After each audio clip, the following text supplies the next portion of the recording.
Welcome back! Ang iniwan po nating tanong sa Hollywood, sino high school musical star at bida sa 2009 film na 17 again? Ang sagot po ni Miss Faye ng Blue Team ay Zac Efron. Zac Efron is correct. Okay, update lang tayo, ha? Meron pa kayo natitirang dalawang discarte powers, ang manigas ka at ang pass sagot. At ganoon din po sa ating Violet Team. Okay. So, discarte. Manigas si Jay. Oo. Si Jay. Yun. Manigas siya? Manigas siya. Okay, ikaw? Sorry. Sugod ako. Sid, hindi ka muna makakasagot sa tanong na ito, ha? Sa English phrases na may kinalaman sa ibon, an elected official na nawalan ng political power ay tinatawag na lame blank. A. Ryan. Lame duck! Lame duck is correct. Kate. Sugod ako!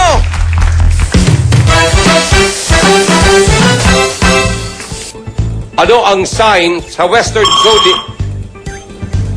Liza?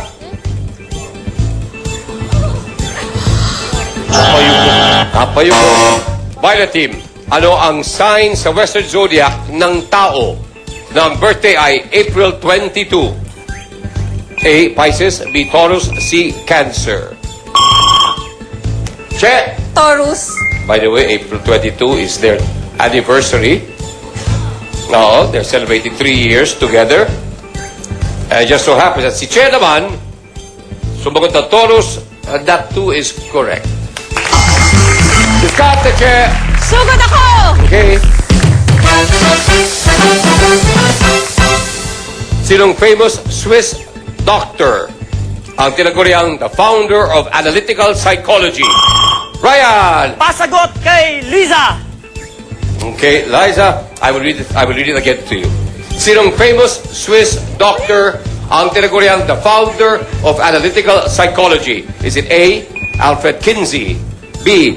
Carl Jung, or C. Sigmund Freud? Sigmund Freud. Sigmund Freud. That's wrong. Carl Jung is the correct answer. Okay, yun ang diskarte. Ano yun, Ryan? Sugod ako!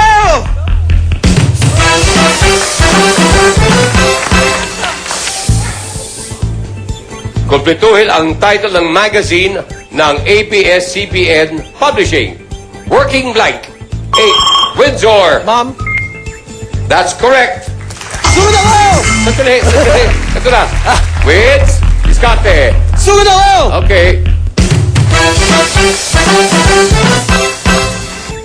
Anong punctuation mark ang kapangalan ng buwanang dalaw ng isang babae? A. Faye. Pasagot. Oh, umabot ba? Mabot mo. Okay, pasagot. At kanino mo gusto ipasa? Kay si something. Kay Che. Okay, Che. Sa'yo ipinasa. Period. Galing-galing mo pumasa. Wala ako noon. Ganda lang diskarte. Correct, Che. Diskarte. Sugod ako! Pero nandun na eh. Nakikita ko. Sasabihin mo nga sana yun, no? Di pa tapos, oy. Kailangan nyo pa ng one more correct answer para kayo ay mapunta sa center stage and a chance to win 2 million pesos sa ating jackpot round. Sa electric power supplies, ano ang C sa abbreviation na AC? A. Conductor. B. Current. C. Capacity. Windsor. Current? That's correct. Discarte. Sugod ako! Kaya pa yan. Okay. Umahabol kayo. Ang problema nga lang, ubos na kayo. Naubusan na kayo ng discarte powers. Pero may isa pang natitira sa ating Violet Team, which is yung manigas ka. Sa Pilipinas, ano ang title ng official na nagkakaloob ng executive clemency sa isang bilanggo? Ryan. Pangulo! Dapat alam mo yun, Faye. O, hindi ba? Nasa law office ka pa naman. Pangulo or President is correct. Sorry, guys. Okay lang.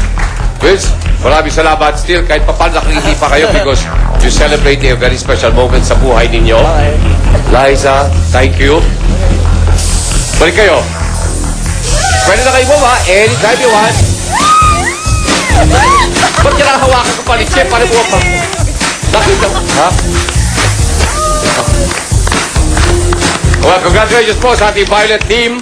Kayo po ay 50,000 pesos richer at pwede kayo makuwi ng 2 million pesos sa ating jackpot round sa pagbabalik ng Pilipinas. Game ka na ba? Game na!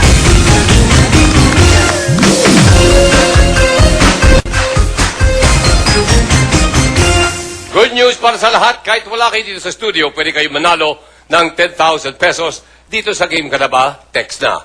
Madali lang manood at abangan ang question of the day. Araw-araw may mananalo ng 10,000 pesos and every week, ang lahat ng may pinakamaraming entries kasali sa raffle draw for chance to win another 10,000 pesos. So the more you text, the more chances of winning. Umpisa na natin ngayon na. Ito na ang question of the day. Kumpletuhin ang title ng magazine ng ABS-CBN Publishing. Working blank. A, mom, or B, bro. Working bro. Wow. Text na type GKNB, space, letter of your answer, at isend sa 2366. Basta tama ang sugot mo, may chance kang manalo sa Game Ka Na Ba? Text na dito sa Pilipinas, Game Ka Na Ba?